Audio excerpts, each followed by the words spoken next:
in the Philippines looks so lively. As you can see, nature is an important part of the Philippines. For us Filipinos, our food comes from nature and agriculture, especially for the Filipinos who live in the province.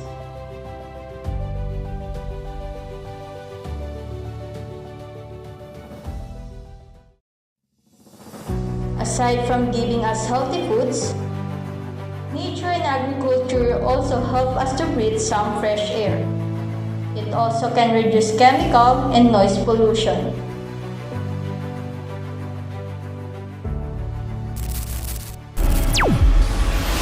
But what if one day our sources for our foods are destroyed?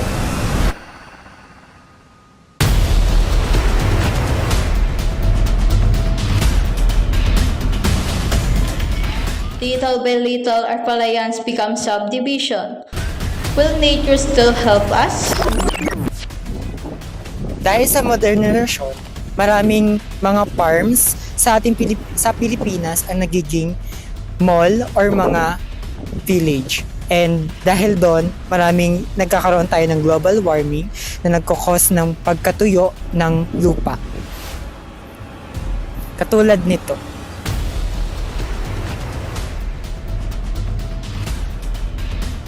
Even if we're destroying them? Sa banda rito, makikita natin ang sira-sira ng bahay dahil ito ay nabili na para gawing syudad.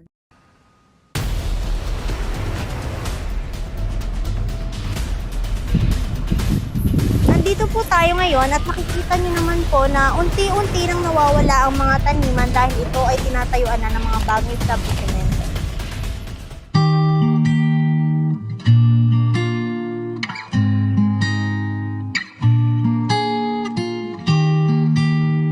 Let's always appreciate the lively nature we have and also the farmers.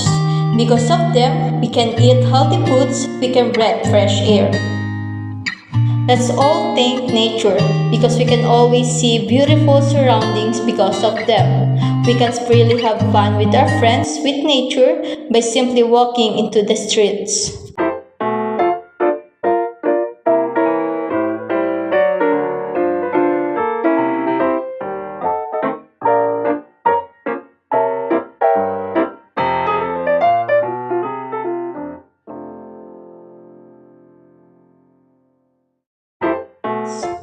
As Frank Lloyd Wright said, study nature, love nature, stay close to nature. It will never fail you.